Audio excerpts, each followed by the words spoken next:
Welcome back to the Deep Discog Dive. Brat Summer, am I right? Today, we're talking about Charli XCX. Let's dive in. Yeah, 360. When you're in the mirror, do you like what you see? When you're in the mirror, you're just looking at me. Cambridge, England is where Charlotte Emma Aitchison was born in August 1992. Growing up in Essex, she became enamored by pop stars like Britney Spears and the Spice Girls. And when she was 14, she convinced her parents to fund an album called 14. Her stage name was her MSN Messenger name at the time, Charli XCX. 14 would not officially release, though it did find its way onto the internet later on. I'm not going to cover it in detail because 1, I don't really care about it, 2, Charli herself doesn't really like it, and 3, it's pretty out of line from what would become her typical sound. There are a couple of dance tracks like Francesca, but the influences for most songs are Kate Nash and Lily Allen. Her initial releases were on her own label, Orgy Music. Get this, searching that on Google is pretty PG because it thinks you're looking up the band Orgy. I just wanted a playlist for next Friday night. 2 of the songs from 14 were released as singles in 2008, but more would instead be released via Charli's MySpace page. They got her enough attention to play some London raves and a deal with Asylum Records in 2010. She didn't really pick up creative steam though until she went out to LA and met up with folks like Ariel Reichschad and Patrick Berger. With Ariel, she wrote 2 songs that would get solid traction on the music blogs in 2011. And with Patrick, she made 2 more songs, but one of them stayed on the cutting room floor since it didn't align with her sound. So she gave it to this random Swedish duo, and they released it in May 2012. God, this explosive ode to sensation. Crash a car, burn your ex's stuff. Do you care? You better not. In contrast with the sound, Iconopop's I Love It was a slow burner. It didn't hit the Billboard charts until 2013. What exactly led it to exploding is up for debate. From my research, it was either the song being the theme for the show Snooki and JWoww, or its appearance in the episode of Girls where Hannah and Elijah do drugs. Imagine voting for president and these are your 2 options. It is also very big in Germany. I thought this f***ing song was big in Germany! What the f*** are you doing? In April 2013, Charli XCX made her debut with True Romance. When I was younger, viewing the Stereogum comment section in the dark of night, I came across the opener Nuclear Seasons.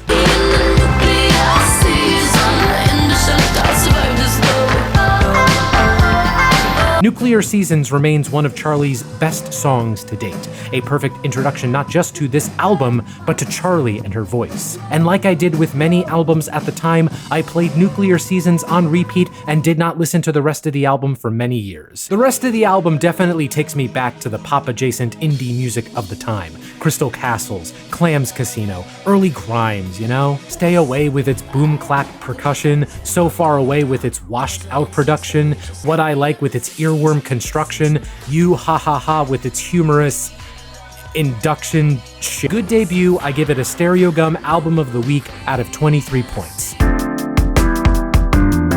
True Romance earned Charli XCX a seat at the early 2010s indie pop girl table, but she was not one to rest on her laurels. That same year, Charli and Patrick Berger went to Sweden and recorded a punk record. Today, it exists in the same way my face exists. This punk record got scrapped for a more pop album, but that doesn't mean this new record would be full-on pop. Sure, she was writing songs with Stargate and Benny Blanco, but also Rivers Cuomo and Rostam, formerly of Vampire Weekend, and her first song of 2014 really demonstrated Charli's expanded horizons, geographically. First things first, I'm the realist. In February 2014, Charli teamed up with Australian rapper Iggy Azalea for Fancy. I'm so fancy. You already know I'm in. This is so funny. This is a time capsule into what pop music was in 2014, one of the most nothing years for pop of all time. Imagine if any of this was still going on today. Imagine if Iggy Azalea had just released her first foray into country music. Imagine if she got into a beef with Kendrick. Imagine if she won. In some timeline, it happened. It's also Charli's only song to hit #1 on Billboard, which is even funnier. But you see, this was all a hint to Charli's second hit in 2014. Think about it. What does Australia have? Stars. You know what else it has? Faults that are in their country, but to them it's our country. Isn't it obvious now? Australia is John Green. In June 2014, Charlie contributed to the Fault in Our Stars movie soundtrack with Boom Clap. Make sure you Shazam for more. Honestly, I don't have much to say about this. It's a nice poppy love bop, but it did get to number 7 on the Billboard chart, her second top 10 hit, and first on her own. To close out her biggest year yet, Charlie released Sucker in December 2014.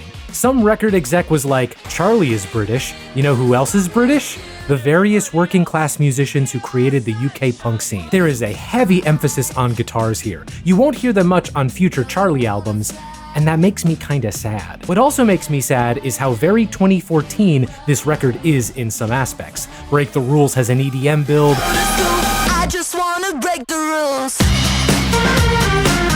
There's a song with Rita Ora on it. What's next? Charlie popping up in the Oscar selfie. So in practice, listening to Sucker is finding the balance between the rock and the 2014. Sometimes it feels like a great Friday night out, other times it feels like you're spending 5 nights at Freddy's, because that game also came out in 2014. Many consider this Charlie's weakest album, and maybe I can see that considering what's about to come, but there's a unique energy here that deserves to be celebrated. At the very least, check out the opener. That's an excellent track.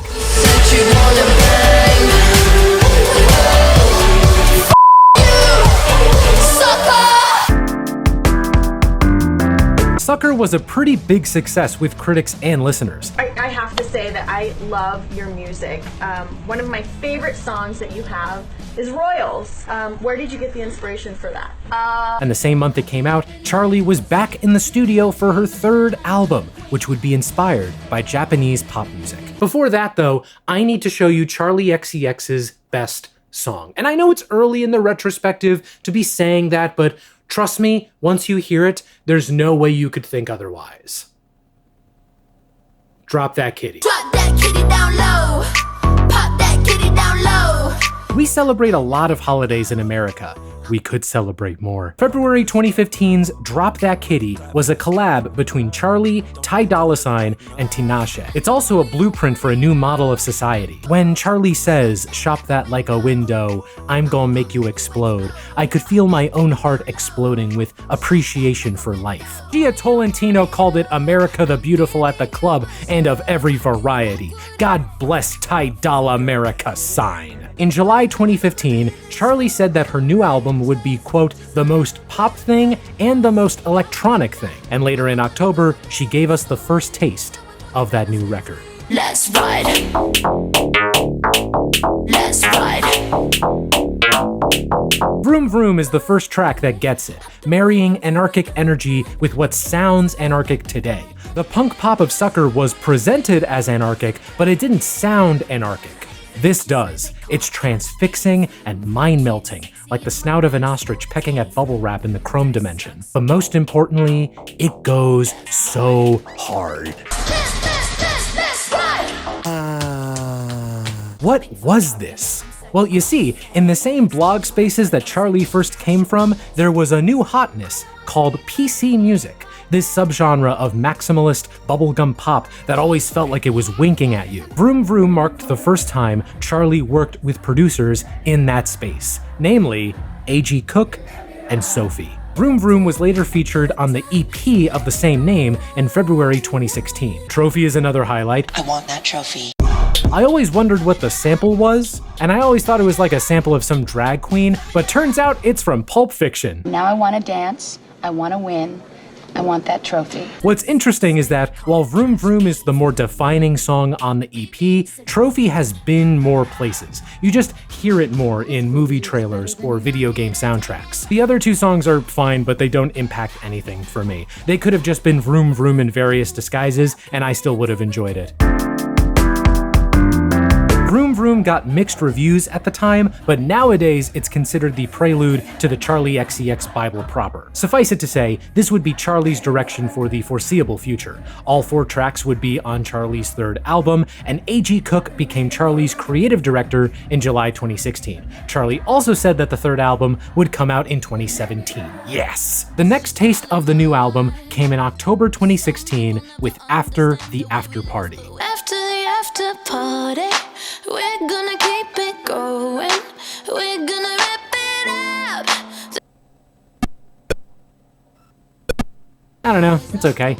Strikes a balance between genuine party sing-along and tender recollection of past memories. For some reason, reminds me of 21 Pilots, but I don't know why, so please do not ask me further questions. As yet another teaser for this third album, Charli released the mixtape Number One Angel in March 2017. This one is comprised of songs from the sessions for her third album, and apparently Charli made it without getting permission from her label. This is likely the reason for why the mixtape was delayed a month initially. Compared to Vroom, Angel brings in a few more producers like Danny L. Harl, and a ton more guests like Moo and Yuffie and Cupcake. I've now run out of big facts for this record. How can I say this without you getting mad? I don't really care about this project. It's fine. The most noteworthy thing about it is that the opener Dreamer has Ray on it like 6 years before she would get big.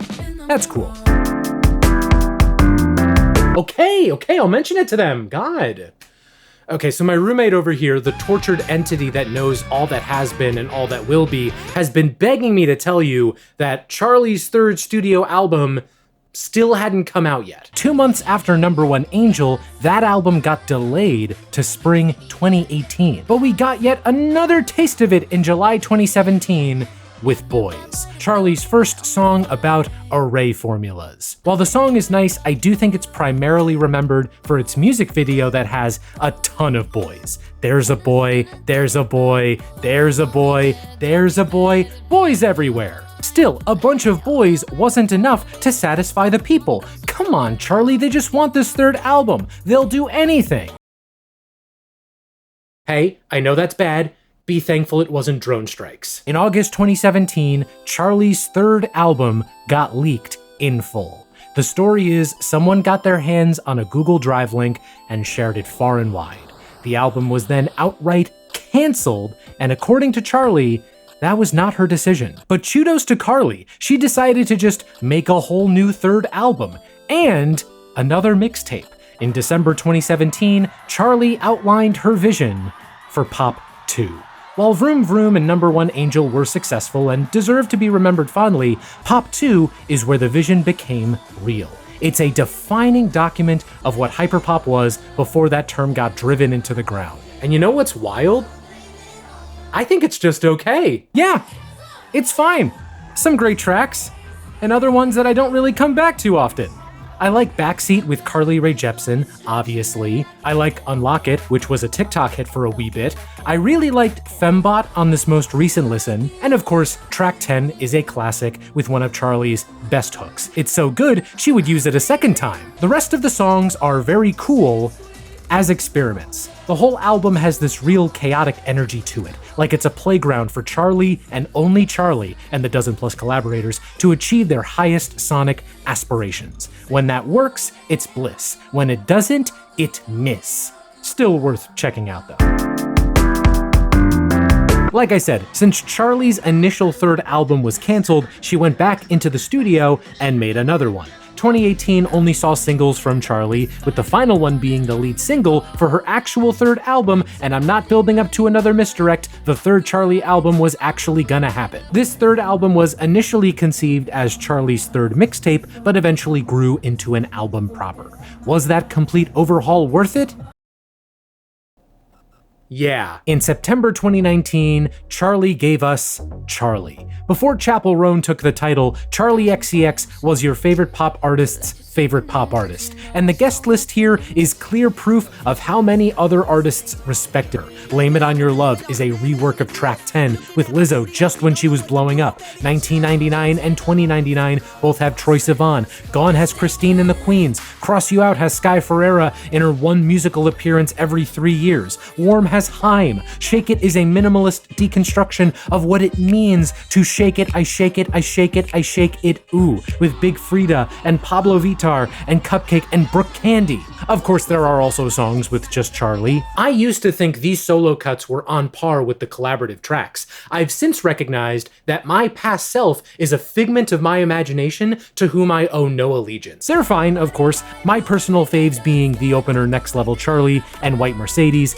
I just don't revisit the other ones unless I'm listening to the full thing. And Charlie is a full thing, an album brimming with ideas and guests and personality, an even more fully realized version of her mixtapes, and one of the best pop albums of its time.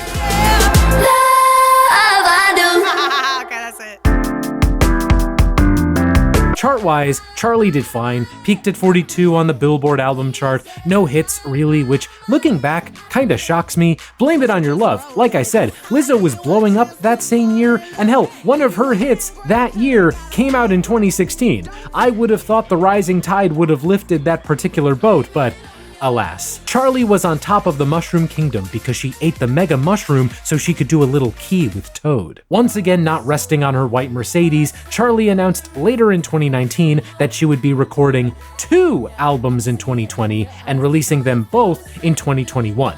Let's see, one of them was named... What did she know? Yeah, that plan got altered in the wake of COVID, but she was nimble. She started doing live streams in March 2020, and in April, she announced she would be making a new album whilst in isolation, one that would seek input from fans for lyrics, song ideas, etc. In May 2020, Charlie told us How I'm Feeling Now. To me, this is the COVID album. You know, other folks may take that credit just because they were bigger, but Charlie was the first to really take advantage of a deadly pandemic. Where Charlie the album was bursting with collaborators, Hyphen only has 2, A.G. Cook and B.J. Burton. I think that leads to this album having a narrower sound, which makes for a nice contrast when compared to the last record. You just had the 3-course meal, now it's time for a lean salad. Forever, Anthems, Pink Diamond, Visions, Claws. I would say that these had me turning up in the club, but instead, they had me turning up in my old 3-bedroom apartment. The top song for me, though, might be C 2.0. I didn't mention it, but there's a song on Charlie called Click. It's a wee bit of a posse cut with Kim Petras and Tommy Cash. C 2.0 is a reworking of Click, sampling its chorus hook while adding in a new verse and chorus. It's not only a bop, but a touching bop, with the part where Charlie sings, in May 2020, that hit home hard. Between Charlie and Hyphen, I feel like Charli XCX had mastered this perfect blend of hyperpop style and conventional pop intuition. This could be the perfect time to take it to the next level and make this sound mainstream. Maybe with an album so mainstream that no one should listen to it. How I'm Feeling Now was received as well as Charlie was, and it sold even less. But you know the game by now, Charlie was immediately back to work on the music she was working on before COVID started, an album she described as the Janet album. Finally, she was listening to the fans and giving us the Janet Weiss album we were all asking for. In March 2022, we got Crash. Out of all of Charlie's albums, Crash is the most... This was Charlie's attempt to take all the goodwill she had earned over the decade prior and parlay it into actual commercial success. And you know what? Good. She worked her ass off. She gave us some of the best pop music of the 2010s. Let her have a hit. I don't want us to forget this since we're all having brat summers. The lead up to this album was contentious. Crash was pegged as a sellout record by many, including Charlie. She described it as her major label sellout record and her attempt at being satirical. Sorry, that was me rubbing my temple so hard that my brain popped out of my head. Charlie said this album was her satirically playing a major label pop star, and to do that, she played a major label pop star. Listen, it's fine to play the game, but don't tell me you aren't when you clearly are. Don't claim satire as a shield. Katy Perry just did the same thing with her new Woman's World song, and you all hated it. It may seem like I'm frustrated by Crash, and I am, but there are still great songs. The title track, excellent opener. New jack swing drums and those tight vocal harmonies. Yeah boy. I also like the singles Good Ones and Baby and New Shapes, but here's the problem. The songs I like, I can't really tell you why I like them. I just do. They're nice, well made, presentable. I'd take them on a date to Raising Cane's, but not Red Robin, you know? And sometimes the mark is missed completely. Yuck is and it's okay for me to say that because Charlie said it first. And Beg For You should have been such an easy win, right? Take 2 samples from good Europop songs, add in Rina Sawayama, bam. And yet, you know that line about 2 queens coming together to maximize their joint slay? Imagine that said with the same tone as a white guy seeing his buddy coming in the bar. Oh, here come 2 queens coming together to maximize their joint slay. See, that was terrible for all of us. Crash as an album is not horrible, it's just okay. It doesn't make you want to say, "Thank you for saving my life again" to Charlie, but the good songs should be remembered.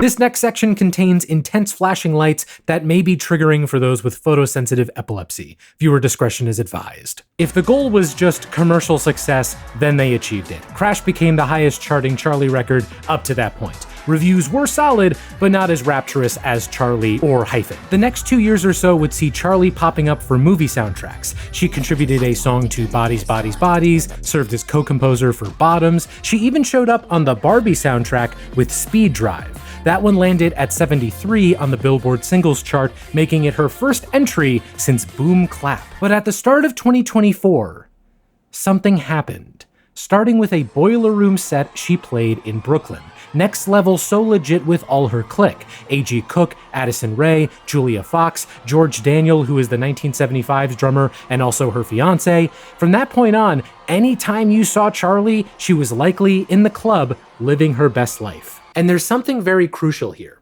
All of these clips made Charlie look so cool. It looked like everywhere she went, it suddenly became the greatest party ever. Like the young woman who started out in London raves had grown into the ultimate club host. The aura of this era was so strong that another Pop Girls album rollout was instantly derailed because it was deemed a Charlie ripoff. Even though I do think that's a little unfair. For real guys, if you're gonna make claims of ripping off artists, at least aim in the right direction. In June of this year, Charli XCX released Brat. So what makes Brat so different from her past albums? And if I was handsome... You're green with it! You're green with it! Can we all admit now that this is a good album cover? The moment I saw it, I knew we were locked in. And clearly it's been a success because of how adaptable it is. Its sheer omnipresence in the discourse void. Like, I drove out to Ohio a while back and I saw a bright green Wrangler on the road and I was immediately like, Brat Wrangler. My brain is broken. But Brat has other qualities aside from being green. For example, it's good. That's what the G in green stands for. Which for me is funny because I wasn't initially jazzed about lead single Von Dutch. Took me until I saw it in the clubs to get it. It's also funny because for all the praise I heaped onto the authenticity of the rollout, less authentic moments stand out like a sore thumb. Like at the start of the Von Dutch music video, why is that crowd so small? That's like 4 paparazzi. You're telling me Atlantic couldn't have found like 20 more people on the street and thrown them in the music video? Other songs caught my ear immediately. 360 with its like 30 memeable lines, club classics, So I, the touching tribute to the late Sophie, Sympathy is a Knife, or the current TikTok hit Apple. That one has united all people. The Dad from Jessie, Glenn Powell, The Amish. I really like the closer 365 because I'm a sucker for album enders or penultimate tracks that bring back the opener, pulling a Sgt. Pepper, if you will. We also got extra tracks in the deluxe version. My favorite is Guess. I really like the production courtesy of The Dare. The most impactful bonus song, though, wasn't on the deluxe version. It was released on its own. Girl So Confusing, featuring Lorde. I was not aware of this, but apparently these two have had weird energy for years now. So what did they do? The verse Lorde adds is less proper pop song verse and more stream of consciousness soul bearing. It's insanely revealing, but very sweet, especially how it ends. So yeah, Brat might be the best album of 2024. Unless he drops.